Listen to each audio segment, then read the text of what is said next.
Welcome back to our channel. In the previous video we have discussed the first two chapters. The first one is what, where,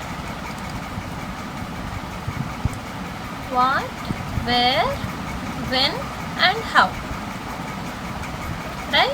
We have discussed what is history, where it is started and when it is started and how it is implemented. That all we discussed, and sources of history, two types, archaeology, literacy, all the things we have discussed. So in this and the second chapter is prehistory. So the two chapters has been discussed in the previous video. So in this video I am going to discuss about the 3-4 chapters. The third chapter is from gathering to growing food. How we gathered and how we grew the food. In the previous video we have seen farming has been started, right? So that all will be discussed here.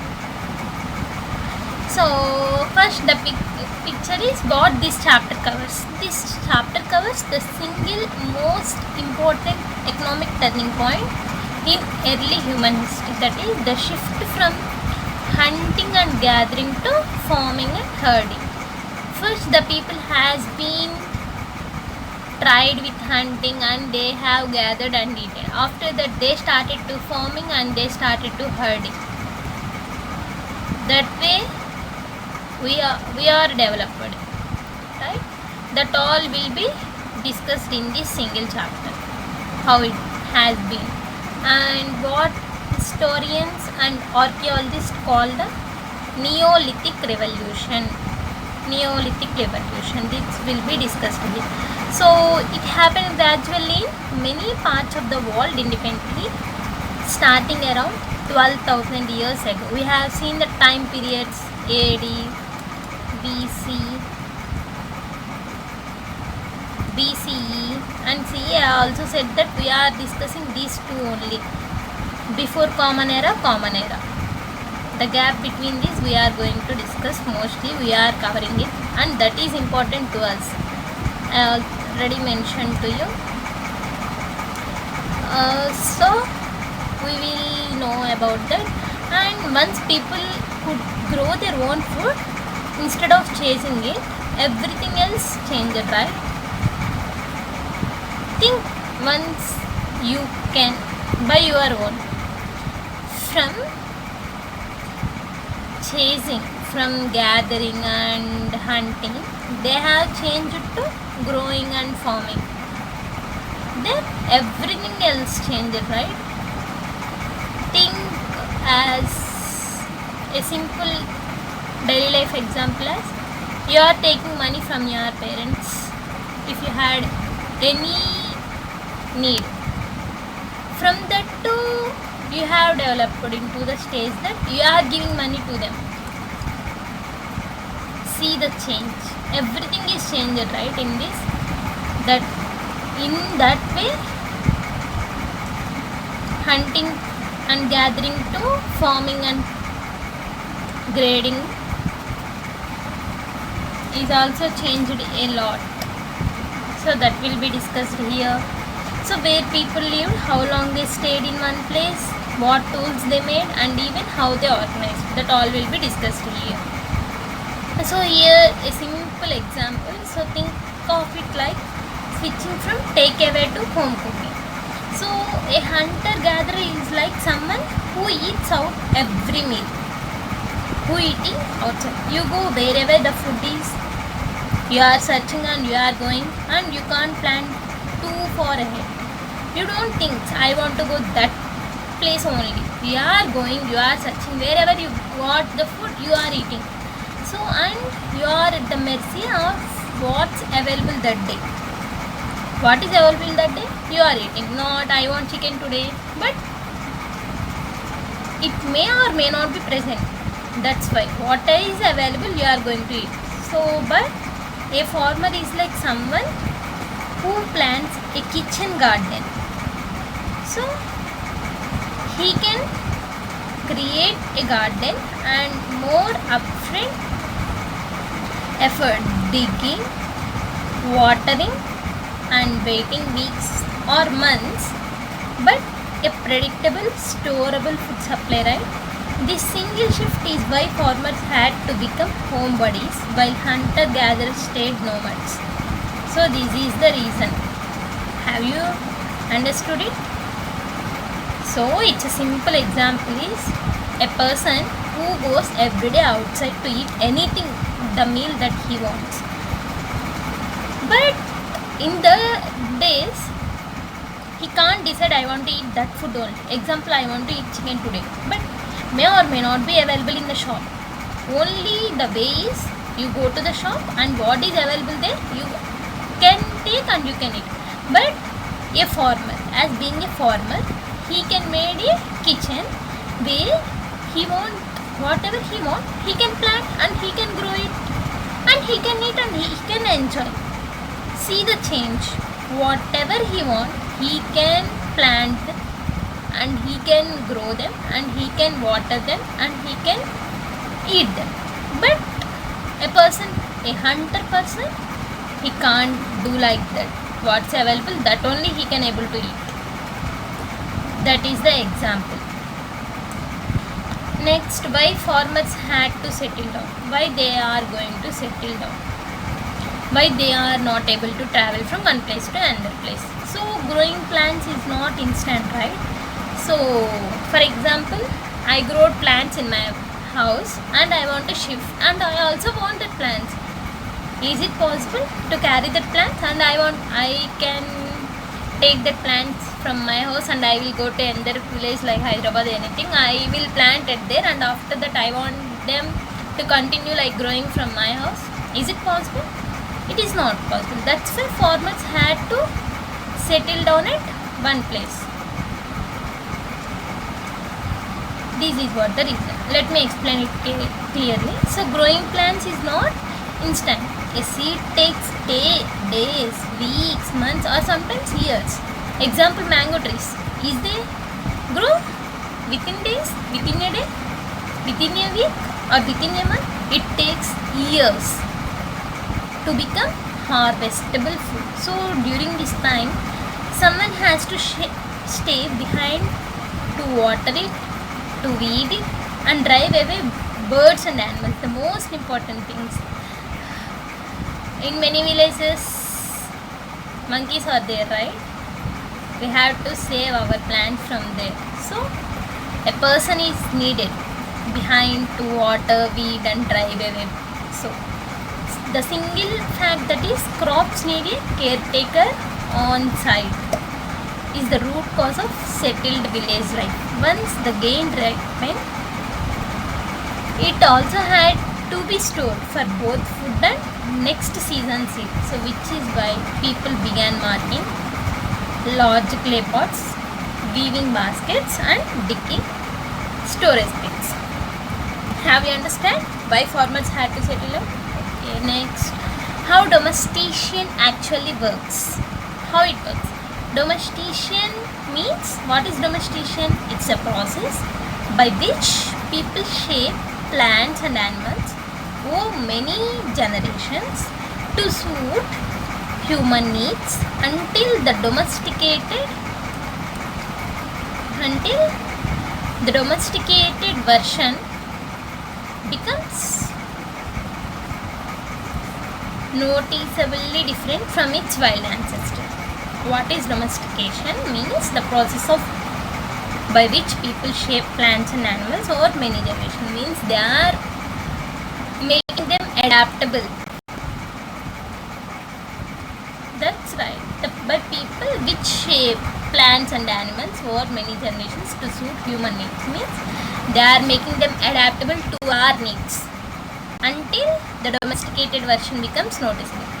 So once if you grow the mango tree properly, after that if you can't take care of it, once it is grown to a certain good position, next year you can't maintain it properly, even though it will give the mangoes to you, right?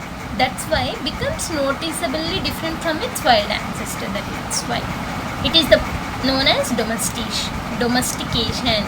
Not only plants but also animals. Okay. So for plants, early farmers unconsciously and later consciously selected for disease-resistant plants that produce larger grains, plants with stronger stalks that could hold the weight of ripened heavy grain without collapsing. So for animals, people selected the gentlest individuals for breeding, which is why domestic animals today generally have smaller teeth and horns than their wild cousins. Okay, have you understood domestication actually how it works? Next, an example. Wolf to dog is the clearest example. The very first animal ever tamed was the wild ancestor of the dog. So a wild wolf is aggressive and unpredictable, but individual wolves that were calmer around human camps got fed scraps and stayed close, and eventually their calmer offspring were kept close deliberately over hundreds of generations. Calm enough to live near humans became the dominant trait, and you get a dog, right? How dog came from? Wolf. The dog is existed, right? This is the reason. So the same logic repeated over centuries turned wild wheat into a plant with fat, easy to harvest grains, and wild goats into herdable livestock. Okay, have you understood? It is an example for how domestication works. Next, farming versus herding. Two parallel stories. First domesticated farming, wheat and barley. For animals, sheep and goat. Present sheep are available, like goat, no. Next, what is the method for farming? We use protecting sprouting plants from birds or animals until seeds ripen. You all know. Example, corn. For animals, leaving food near shelters to attract and tame animals, right? We attract dogs with biscuits, that is food near shelters to attract and tame animals, protecting gentle herd animals from predators. What is the value delivered? Grain means storable food plus seed for next season. We are taking corn and we are eating, and we are also storing the seeds for the next year, right? That's what we are telling. Next,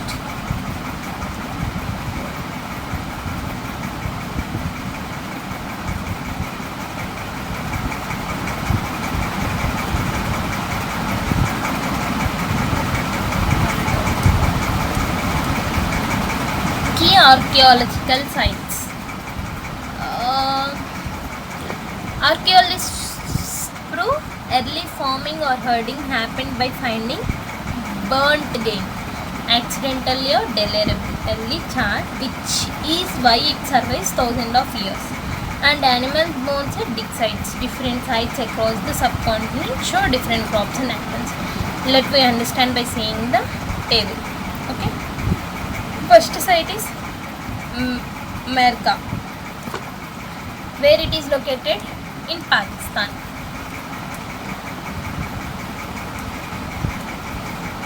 And what evidence we found? Wheat, we all know. Barley, we all know. Sheep, goat, cattle, we all know about. Next one is Koldiga, which is located in Uttar Pradesh. What evidence we found there? Rice, fragmentary and animal bones. Mehrgarh, which is also located in Uttar Pradesh. There we found rice, cattle. Cattle means hook marks preserved in clay. Next, Gufral, It is located in Kashmir. We found wheat and lentil. Gurjahom, where it is located in Kashmir, we found wheat, lentil, dog, cattle, sheep, goat and buffalo. We all know buffalo. Next, Chiran, which is located in Bihar. Wheat, green gram, barley, buffalo and goats. Next, Halur. The site is located in our Andhra Pradesh. We found millets, cattle, sheep, goat and a new thing, that is pig. Paimpalli, which is located in Andhra Pradesh, where we see black gram, millets, cattle, sheep and pig. Next, Dozali Hadi, which is located in Assam, where we found stone tools, jadient and fossil. So you can remember only the thing which is newly proven evidence. So first Mehrgarh, wheat, all these things are founded. Next, in Uttar Pradesh, what we found newly? Rice, fragmentary animal bodies. Next, cattle is already gained, rice is already there, lentil here, Kashmir, and then dog, sheep already got, and then buffalo. You can remember these names. After that, in Bihar, what are the new things we found? Green gram, barley already there, buffalo already there, ox. Where in Andhra Pradesh, we found pig and we found millets. And then we found black gram. Is there already? No. Black gram, millet already there, cat, all. After that, in Assam, everything is newly. So you can remember these names. After that, somehow it will be asked how this table will be helpful to you. The site to produce table is a classic prelims matching question. They will ask where rice evidence is found. You answer it as Uttar Pradesh. So you have to map. Where wheat? Where?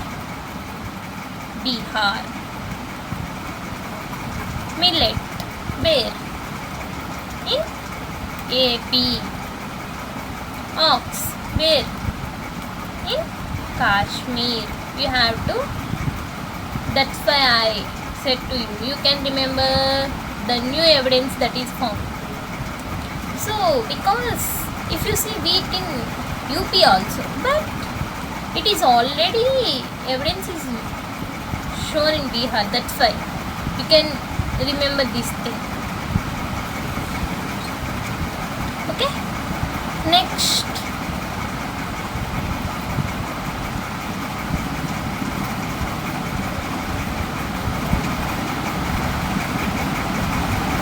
tomorrow I will change the needle because it is not good to write.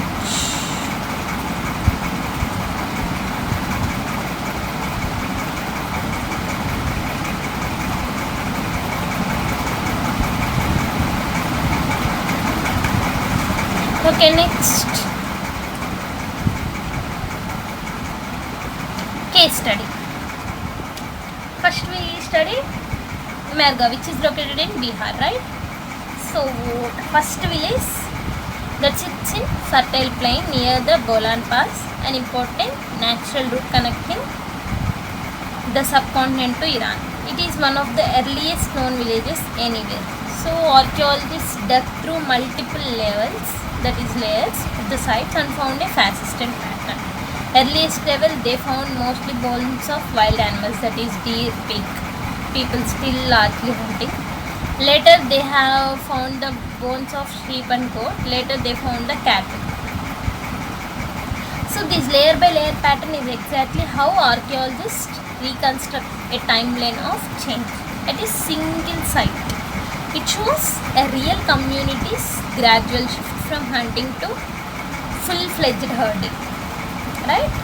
So they also show square or rectangular multi-room mud houses. Some houses likely used for storage, and burial sites. In one case was buried together with goats, probably meant as food for an afterlife. So what is an example? Let me take an example. So reading a mound like the rings of a tree. So imagine a family living on the same patch of land for 500 years. Okay. So every generation they throw out broken pots, ash, debris, anything. If they broken down, they will change it. So and every generation rebuilds a house roughly where the old one stood. So before 500 years house is not there in present, right? They have rebuilt.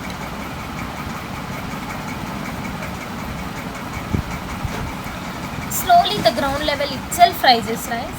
Layer upon layer, right? First only ground floor, after that first floor, after that ground floor, first floor, second floor. The layer by layer is increasing. If you slice through principle, the bottom layers are the oldest and the top layers are the newest, right? This basic principle called stratigraphy. Stratigraphy means bottom layers are oldest, top layers are new ones. Is how archaeologists date, define, needing written records. So to know this stratigraphy, they need written records. Next, new tools and pottery of the Neolithic age. So Neolithic stone tools were different from earliest Paleolithic ones. So many were polished to give a fine cutting edge and included mortars and pestles for grinding grain. You already know. And people also began making and using earthen pots for storing grain, cooking rice. You all know about this, right? Weaving of cloth also began around this period. Next, life in a tribe. How society was organized. Since archaeology alone can't tell us about customs and beliefs. Archaeology can't discuss about all the things.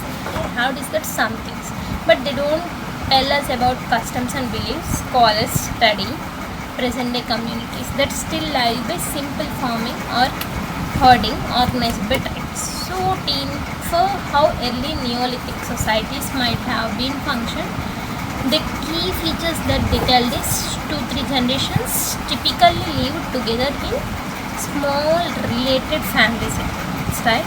You all know. Next, gender division of labor. So women generally did sowing, weeding, harvesting, threshing and grinding grain.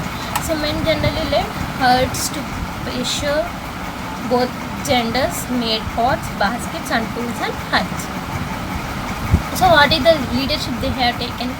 Some men were recognized as leaders and older women were respected for wisdom and experience. So they have shared their work, and land, forest, grasslands and water were treated as shared tribal wealth, a key point of difference from the sharply stratified societies studied in the later chapters. So what is the thing we have to know here is domestication began from 12,000 years and it's a globally near simultaneous gradual process, not a single invention even. This global farming is a common means of say angle of human progress. How it is, you have to discuss about stratigraphy also. Stratigraphy tells which thing? Bottom layers are oldest, top layers are newest. It is known as stratigraphy. Next, the tribe as egalitarian society point. No sharp ridge who divide is often contrasted with the Varna based hierarchy that emerges later, and a useful continuity change theme for mains answers. Next, that is third chapter. You clearly understood in the third chapter about farming, right? Next, we will discuss about the fourth chapter. It is in the earliest cities, that is Harappan cities. Harappan Civilization. You all heard about the name Harappan. What is the big chapter? So if chapter 3 was about the birth of the village, chapter 4 is about the birth of the city. Previously we discussed about village. Now we discuss about cities. So about 4,700 years ago, on the banks of the Indus and its tributaries, the subcontinent's first cities emerged with planned streets.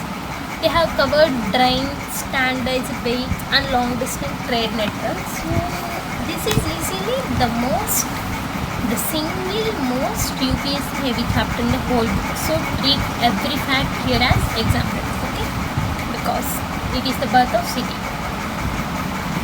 How Harappa is discovered? Before going to Harappan Civilization, how Harappa is discovered? Let me see.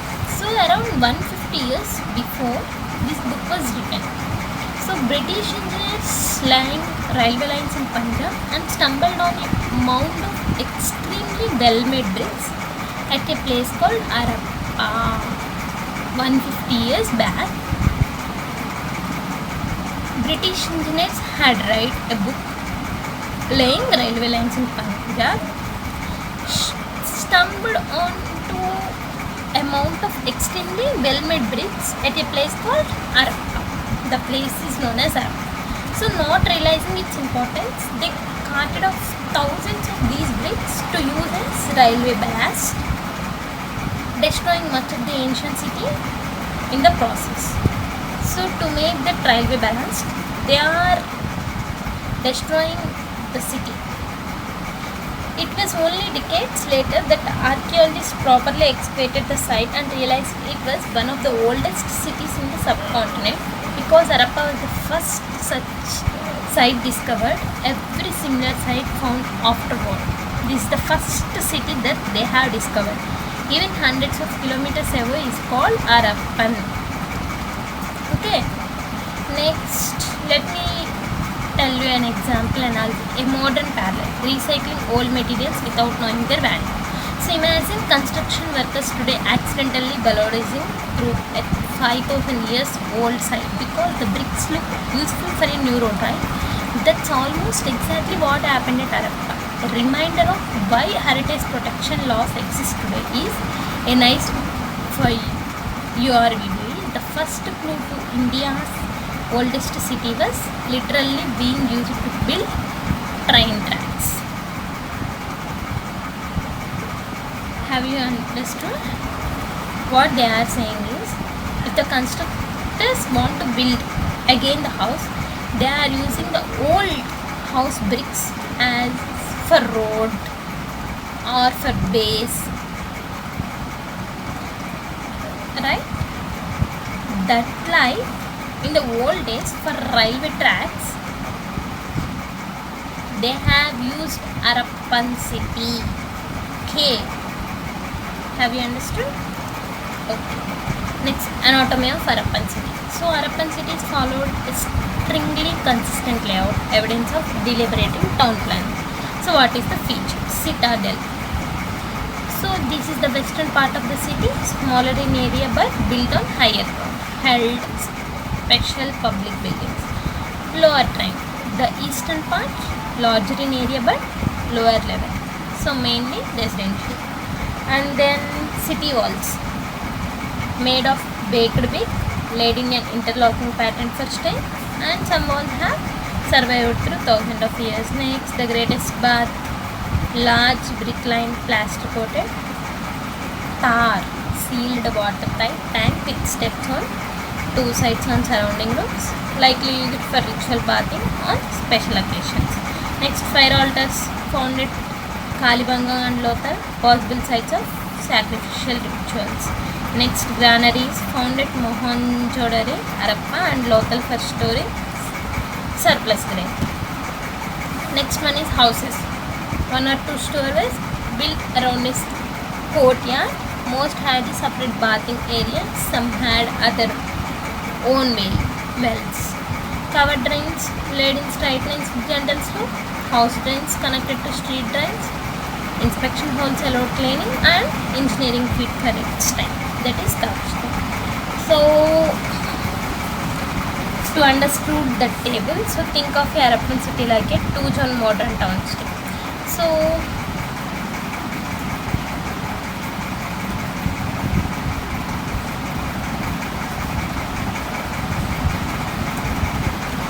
picture a gated township with a VIP hill roof plate and a much bigger general residential zone downhill at the lower town. Add a covered underground sewage system running beneath every street, something many towns in the world would not have again for another 4,000 years. The combination planning, sanitation is exactly why the Harappan civilization is considered so advanced for its time. Okay. Who lived and worked in the city? Who lived in the Harappan city buzzed with different kinds of people. Rulers who likely planned constructions and organized long distance program of valuable materials. Scribes who could write. Specialist craftsperson, each trying to do just one narrow job such as cutting stone or polishing wheels or carving seals or high level of pressure. They have only one job. So some of the most remarkable finds are tiny but accessible corneal beads, a red stone, cut shape, polished and drilled through the center for stringing, standardized stone weights and fines, and artificially manufactured material used for beads, bangles and small vessels in shiny or sea green flowers. So these related people will stay there and they will work for their job. These people are living in Harappan city. What are the seals and ceilings? The ancient tamper-proof packaging is Harappan seals were usually rectangular stone objects carved with an animal figure and a line of script. Here how they were used. A trader packs goods in a bag or bundle and ties it shut. Wet clay is pressed on the knot. The seal is stamped into the wet clay and leaving an impression. That impression is called the sealing. If the sealing arrives at the destination unbroken, the receiver knows the goods were not tampered with along the way. So let me explain it in detail. That is the core idea. If the seal is broken, something was disturbed, right? It is functionally identical to the string cracked seal on a bottle or medicine. So if you are taking water in a bottle, if there is a seal at here, then the water will be dropped and there will be a disturbance there. So this is the great timeless human idea moment. So some problems never really change, only the materials used to solve them. So there what we do, we can close that seal. That changes we can do to solve them. Next, long distance trade, sourcing raw materials. Many Harappan raw materials are not locally available and they have to be transported over huge distances. You already know about it. So the material copper, it is present in Rajasthan and Oman. Then tin, it is present in Afghanistan and Iran. Gold, Karnataka, you all know. Precious stones, Gujarat, Iran and Afghanistan. So we can take this and we can use them by traveling huge distances. So agriculturally, Harappans grew wheat, barley, pulses, peas. You all discussed in third unit. Used a woodland plough known to us only from toy clay models, since real wooden plugins did not survive, and likely practiced some form of irrigation since the region does not get heavy rainfall. What is the regional spotlight? The Gujarat Harappan cities. Dolvaria, that is on crown of which they are divided into 3 parts, not the usual 2. Massive stone walls, gateways, and a large ceremonial ground, and a unique inscription of giant Harappan Script letters. And then Lothal, a large brickland tank through to a dockyard for ships and a bead making workshop. What we have to understand here is site feature matching is one of matching Dolvira 3-part plus sign. Lothal means dockyard plus bead workshop.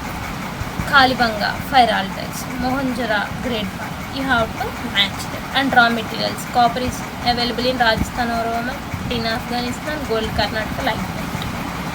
What is the mystery of the end? This is not clear. And no. Let me recall. Housing. Already discussed about Harappan. In Harappan Civilization, simple mud multi-room houses. Discussed planning, organic grew over generations, and dilapidated citadel lower town layout. You already know. Sanitation, non-recorded, covered, sloped, connected. Writing, there is nothing. Here we have to use script to write. And trade, it's local but it is from long distance. So what you have to study is village to city, village in 3rd unit and city from 4th unit, comparison for mains answer. If asked to trace the evolution of settled life from the Neolithic to Harappan period. Neolithic means village, Harappan means city. Remember the chronology bits. That is 10,000 to 12,000 years and 4,700 years. You already know that. So this is about 3-4 chapters, and we will discuss about 5-6 in the next video. So thank you for watching. Have a nice day.